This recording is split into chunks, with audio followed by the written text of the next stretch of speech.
আইপিএলের ম্যাচ গড়াপেটায় নাম জড়ানোয় IPS officer সম্পদ কুমারের বিরুদ্ধে মাদ্রাজ হাইকোর্টে মামলা করেছিলেন মহেন্দ্র সিং ধোনি। সেই মামলায় অবশেষে পদক্ষেপ করল আদালত। সম্পদকে 15 দিনের জেলের সাজা দেওয়া হয়েছে। বিচারপতি এস সুন্দর ও বিচারপতি সুন্দর মোহনের বেঞ্চ এই নির্দেশ দিয়েছে। ধোনির আইনজীবী আবেদন করেছিলেন 30 দিনের জেলের সাজা দেওয়া হোক। সেই আবেদন অবশ্য মানেননি বিচারপতিরা। 15 দিনের মধ্যে সম্পদ তার সাজার বিরুদ্ধে আবেদন করতে পারবেন বলে জানিয়েছে আদালত। ধোনির অভিযোগ 2013 সালে আইপিএল ম্যাচ গড়াপেটা নিয়ে খবর করতে গিয়ে তার নাম জড়িয়েছিল জি মিডিয়া।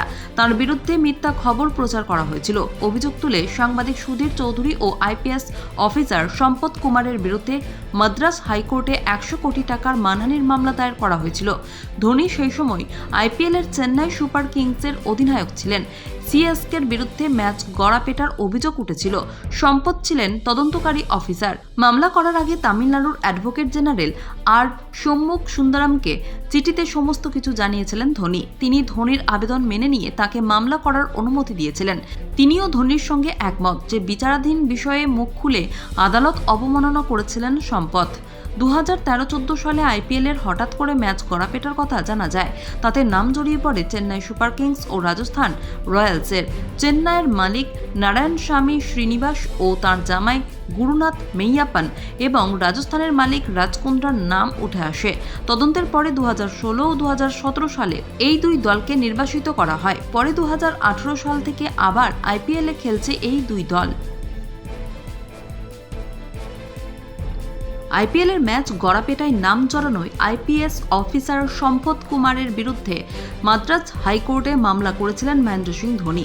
সেই মামলায় অবশেষে পদক্ষেপ করল আদালত। সম্পদকে 15 দিনের জেলের সাজা দেওয়া হয়েছে। বিচারপতি এস সুন্দর ও বিচারপতি সুন্দর মোহনের বেঞ্চ এই নির্দেশ দিয়েছে। ধোনির আইনজীবী আবেদন করেছিলেন 30 দিনের জেলের সাজা দেওয়া হোক। সেই আবেদন অবশ্য মানেননি বিচারপতিরা। 15 দিনের মধ্যে সম্পদ তার সাজার বিরুদ্ধে আবেদন করতে পারবেন বলে জানিয়েছে আদালত। ধোনির অভিযোগ 2013 সালে আইপিএল ম্যাচ গড়াপেটা নিয়ে খবর করতে গিয়ে তার নাম জড়িয়েছিল জি মিডিয়া। তার বিরুদ্ধে মিথ্যা খবর প্রচার করা হয়েছিল। অভিযোগ তুলে সাংবাদিক সুধীর চৌধুরী ও আইপিএস অফিসার সম্পদ কুমারের বিরুদ্ধে মাদ্রাজ হাইকোর্টে 100 কোটি টাকার মানহানির মামলা দায়ের করা হয়েছিল। ধোনি সেই সময় আইপিএলের চেন্নাই সুপার কিংসের অধিনায়ক ছিলেন। সিএসকের বিরুদ্ধে ম্যাচ গড়াপেটার অভিযোগ উঠেছিল।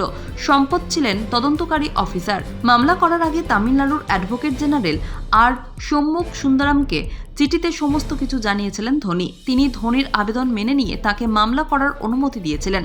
তিনিও ধোনির সঙ্গে একমত যে বিচারাধীন বিষয়ে মুখ খুলে আদালত অবমাননা করেছিলেন সম্পদ।